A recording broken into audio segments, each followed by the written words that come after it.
भारत में अब तूफान आने का सिलसिला लगातार बढ़ता जा रहा है। महज 12 दिनों के भीतर दूसरे तूफान ने चिंता बढ़ा दी और जल्द ही हिका नाम का एक और तूफान गुजरात के तट पर दस्तक देने वाला है।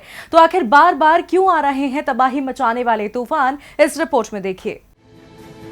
साल 2020 की शुरुआत ही कोरोना वायरस के संकट के साथ हुई, जिसके बाद अंतरिक्ष की कई घटनाओं ने भी पृथ्वी पर संकट के बादलों को गहराया। लेकिन अब तूफान भी तबाही मचाने में कोई कसर नहीं छोड़ रहे हैं।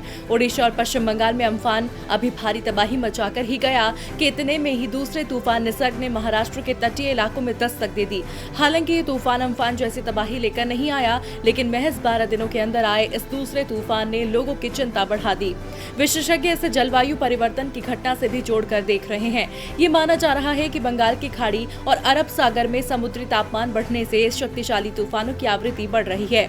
एक शोध के मुताबिक आने वाले समय में भारतीय समुद्री तटों पर तीव्र तूफानों का प्रकोप और बढ़ेगा और बारिश में इजाफा होगा। शोध के मुताबिक पिछले 140 सालों के तूफानों के अध्ययन से 3 बातें साफ होती हैं। मॉनसून के दौरान पहले और बाद में आने वाले तूफानों की कुल संख्या में गिरावट आई है।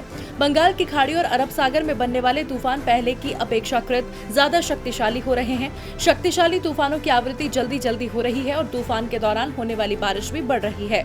इसमें 10 से 15% की बढ़ोतरी का अनुमान है। जब ये शक्तिशाली तूफान तट से टकराते हैं तो हवा के साथ साथ भारी बारिश भी होने से नुकसान में इजाफा हो रहा है। आपको बता दें, क्लाइमेट ट्रेंड ने भारतीय समुद्र में लगातार 2 तूफानों का विश्लेषण करते हुए कहा, समुद्र की सतह गर्म होने का परिणाम ये तूफान है। विश्लेषण में कहा गया है कि बंगाल की खाड़ी और अरब सागर में विश्व के महज 7% तूफान उत्पन्न होते हैं, लेकिन जिस गति से उनकी ताकत बढ़ रही है उससे खतरा बढ़ गया है, क्योंकि भारतीय महासागर क्षेत्र में दुनिया की 1/3 आबादी रहती है।